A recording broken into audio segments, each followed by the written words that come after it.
International Knowledge Millennium Conference 22 was organized in Hyderabad by International Knowledge Park, a life sciences incubator. At the 2 days event, startups were recognized for their work with awards. My Startup TV spoke to awardees on the sidelines of the event. Listen in. Hi, I'm Komal Shah and I'm the founder of Ikshana Healthcare. This is a poster of our work. We are working on developing a treatment solution for women having urinary incontinence. So, urinary incontinence refers to a condition where you don't have control over urine flow.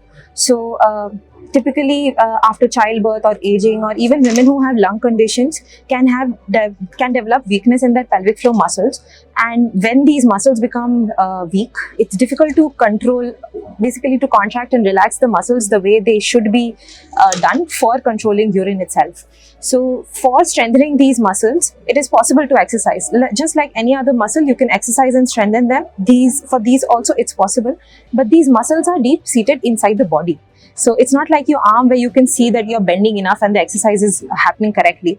So these muscles are inside the body. So about 40% of women are not able to do these exercises correctly.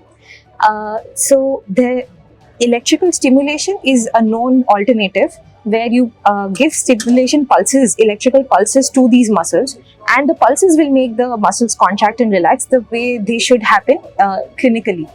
So here what we are doing is that we are putting the same electrical stimulation, the entire technology platform, into a wearable. The reason why we are doing this is because this treatment, it needs to be given multiple times a day, every day for several months at a stretch. So it's difficult for women to visit clinical setups, say to a physiotherapist or to a gynecologist for so many times every day, and naturally the compliance is very low. So that's the reason why we need something which they can use in a portable manner. There are other devices which can do the same thing. Like in India, we have Liberty by UTSAAH Medicals, but they give electrical stimulation with an intravaginal device, which is not comfortable and to a large extent seen as a taboo in India.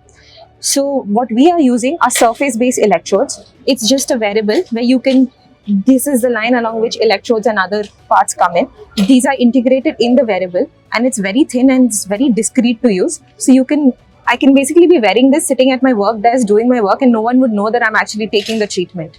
So that is the main USP of our device. The other aspect here is that women in general in India are not really aware that this situation can be cured. We've actually met more than 100, about 120 women, and we've spoken to them. And what we learned is a lot of them think that, my grandmother had it, my mother had it, so I was just expecting to get it. They just say that I'll put an alarm on my phone every 1 hour, I'll just go to the washroom. I won't let it collect, so, it won't really leak.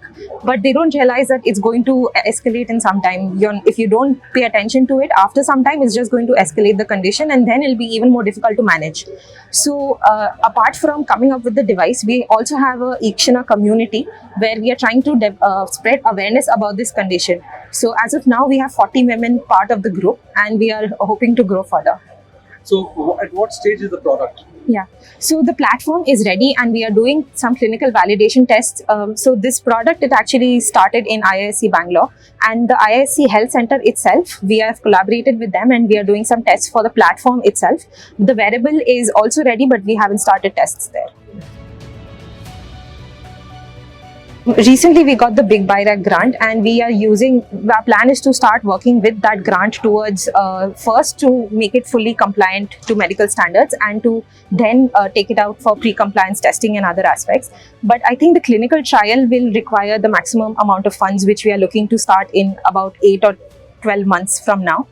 And we've already started preparing for that, and I think that will require huge funding because of the number of people who will have to be involved. Oh, it's been great actually. Even before this, IKP has helped us a lot to develop our work, and at every stage towards meeting with people and getting mentorship and other aspects. And to come here and to meet all of them together at once was also great. We've also attended a lot of workshops here, which have been very helpful.